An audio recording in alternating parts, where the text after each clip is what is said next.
নমস্কার, কেমন আছো সবাই? আমি নমিতা, আমার একটা নতুন ব্লগে সবাইকে স্বাগত। সকাল সকাল দেখো দুটো শালিক দেখেছি আর একটু বিস্কুটও দিলাম। যাই হোক, এখান থেকে ব্লগটা শুরু করলাম। আশা করি তোমাদের খুব ভালো লাগবে। আমার কিন্তু এটা বিশ্বাস, দুটো শালিক দেখলে দিনটা ভালো যায়। জানি না কার কার বিশ্বাস আছে কি না। সকালে টিফিনে আজকে পোহা করেছিলাম, তো এমনি হালকা পাতলাভাবেই করি, সবজি আর বাদাম একটু দিই আর কারি পাতা শস্য ফোড়ন দিয়ে এটা দিয়ে একটু হালকা পাতলা করে দিই। এটি সকালের টিফিন। আর বরকে এটা টিফিন দিয়ে আমি একটু চা করে নিলাম। তো লাল চাই খাই। তো লাল চাও খেতেও বারণ করে বাড়ির থেকে, কেননা আমার খুব অ্যাসিড হয়, তো তার জন্য কিন্তু বারণ করে। আসলে কিন্তু একটা অভ্যেস হয়ে গেছে না, মনে হয় চাটা যদি না খাই, দেখো চা পাতা কিন্তু একটুকু পড়ে না, এটা কিন্তু আমরা সবাই জানি। একটু সময় রেখে দিলে কিন্তু চা পাতাটা নিজে নিজে তলায় পড়ে থাকে আর চাটা কিন্তু অনায়াসে নেওয়া যায়। তো সেটাই করলাম আর কি। আর একটু বিস্কুট দিয়ে সকালবেলা চা না খেলে দিনটাই মনে হয় শুরু হয় না। আসলে কথা কী বলো তো, আমার চা একটা অভ্যেস বা নেশা যেটাই বলো না কেন, মানে একটু যদি দেরি হয় না তাহলে কিন্তু আমার মাথা যন্ত্রণা ধরে যায়। তো কিন্তু বকাও খাই মানে চাটা খাওয়ার জন্য, কেননা অ্যাসিড হয়ে যায়। কী করবো বলো, মাথাও তো ধরে যায়। তো একটাকে কমাতে গেলে আরেকটা হয়, এটাই চলছে আর কি। এইভাবেই দিন চলছে, জানি না কতদিন চলবে। তো কিছু করার নেই, চায়ের কাপটা যতক্ষণ গরম থাকে, চাটা যতক্ষণ গরম থাকে ততক্ষণই তার স্বাদ। আর যখন এই চাটা ঠান্ডা হয়ে যায় তখন কিন্তু তার স্বাদ পাওয়া যায় না। মানে আমি তো একটু গরম চা খেতে ভালোবাসি, তার জন্যই বলছি। তেমনি মানে চায়ের কাপটা যতক্ষণ গরম থাকে ততক্ষণ তার স্বাদ, তেমনি যতক্ষণ প্রয়োজন থাকে ততক্ষণে প্রিয়জন, যতক্ষণ প্রয়োজন ফুরিয়ে যায় তখন কিন্তু প্রিয়জনটাও ফুরিয়ে যায়। যাই হোক, দোতলায় চলে এলাম। দোতলায় কিন্তু আজকে মুছবো। দোতলাটাও যেদিন মুছি না সেদিন কিন্তু একটু এপার ওপার যেটুকুন পারি সেটুকুন একটু ঝাড়ফাড় দিই আর কি। তো আজকে একটু কিছু কাচাকাচি করব না বা চাদরও পাল্টাবো না। তো একটু, আমরা থাকি না যদিও, আমরা বিছানাগুলো ব্যবহার করিও না। আমি কিন্তু জাজিমের সব জাজিমের দিয়ে কিন্তু কভার দিয়ে রাখি আর কি। নিচেও তেমনি কভার দেওয়া, দোতলাটাও কভার দেওয়া। আমি কভার দিয়ে রাখি যাতে দেখতেও ভালো লাগে আর জিনিসটাও ভালো থাকে আর কি। তো একটু ঝাড়টা দিয়ে দিলে, আর চাদর দেখো কাচিও নি পাল্টায়ও নি, যেহেতু এখানে শোয়া হয় না, ব্যবহার হয়ই না, তার জন্য পাল্টা বা কোনো কথায় আসেও না, দরকারও পড়ে না। কেননা এটা একটু যেহেতু কেউ থাকি আর না থাকি, মাকড়সা তো থাকে, টিকটিকি থাকে, মশা মাছি ওরা তো থাকেই। বিশেষ করে মাকড়সাও তো, ওদের তো পরিবারটা বড় পরিবার, ওদের জন্য তো অনেকটা জায়গার দরকার। যাই হোক, যেটুকুন পেরেছি সেটুকুন ঝাড়টা দিয়ে মানে পরিষ্কার করে আবার চাদরটা আবার পেতে দিলাম। ওইভাবেই করি আর কি, যখনই করি তো এইভাবে পেতে দিই। খুব কম, ধরো মাসে 2 মাস 3 মাস অন্তর অন্তর হয়তো চাদরটা পাল্টাই আর কি, তখন কাচি আর কি। যাই হোক, চেয়ারটা ওইভাবে ঝেড়ে নেব। তা আজকে জানো তো রিলায়েন্সে গিয়ে এত খারাপ লেগেছে।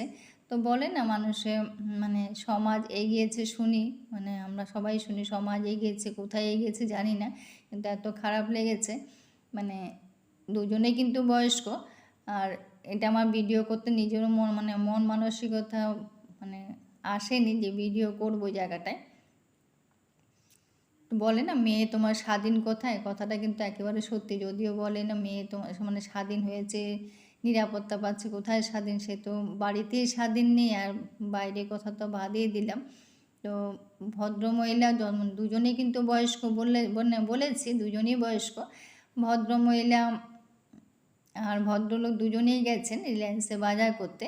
তো ভদ্রলোক একদিকে বাজার করছেন, ভদ্রমহিলা আরেকদিকে নিচ্ছে নাকি জিনিস, ভদ্রলোক দেখে দেখে নিচ্ছেন। তা আমিও একটু দাঁড়িয়েছিলাম, আমি সাইডে দাঁড়িয়েই থাকি, বর দেখে দেখে নেয় আর কি। তো আমি দাঁড়িয়েছিলাম, তো ভদ্রমহিলা দেখলাম কিছু জিনিস নিল আর কি।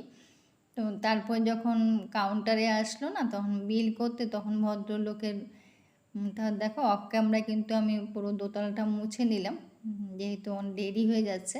তো ভিডিও করতে একটু সময় লাগে, ওই জন্য কিন্তু অফ ক্যামেরা আমি মানে ঘরটা মুছে স্নান টান করে একেবারে পুজো টুজো দিয়ে সোজা রান্নাঘরে চলে এলাম। আর এখন তো মাছ, বর্ষায় তো মাছ আনলে তো মাছের সাথে তো ডিম আসে, বেশিরভাগ সময় কিন্তু আসে, জানি না মানে কারো আসে কিনা, কিন্তু আমাদের আসে ডিম, কিন্তু মানে চলেই আসে, কম আর বেশি। তো ছেলে আবার ডিমটা খুব পছন্দ করে, তার জন্য কিন্তু মানে বড়াটা করলে যেভাবেই রান্না করি সেভাবে ও ডিমটা খুবই পছন্দ করে। তো এখন বড়া করেই দিব, যেহেতু ও খেয়ে অফিস চলে যাবে, ওই জন্য বড়া করে দিচ্ছি আর কি। এদিকে একটা ভাজা বসিয়েছি আর ডিমটাও করে মানে শর্টকাটে রান্না, আমার যেহেতু শর্টকাটেই রান্না হয়, তো ডিমটা এইভাবে পোস্ট করে সেইভাবেই রান্না করে নেব। তো সেটাই করে নিচ্ছি আর কি। এখন মানে করা হয়ে গেছে এটা। আর মশলা দিয়ে যেভাবে করা হয় সেভাবে করব। তো যেটা বলছিলাম, তো ভদ্রমহিলা কিছু শ্যাম্পু আরও কী কী নিয়েছেন, তো সবটা আমি ঠিক বুঝতে পারিনি। মানে আমার নিজেই খারাপ লাগছে, আমি একটু সরেও গেছিলাম।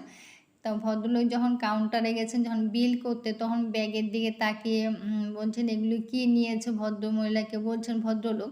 তো ভদ্রমহিলা বলছেন যে, এগুলো অফারে পেয়েছি, মানে একটাতে একটা কিনলে আরেকটার একটার সঙ্গে একটা ফ্রি থাকে না, অফারে থাকে।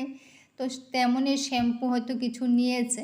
তো সেই শ্যাম্পুটা বললাম, মেয়ে তো পছন্দ করে এই শ্যাম্পুটা, তার জন্য এই শ্যাম্পুটা নিল, অফারে ছিল, অফারে নিলাম।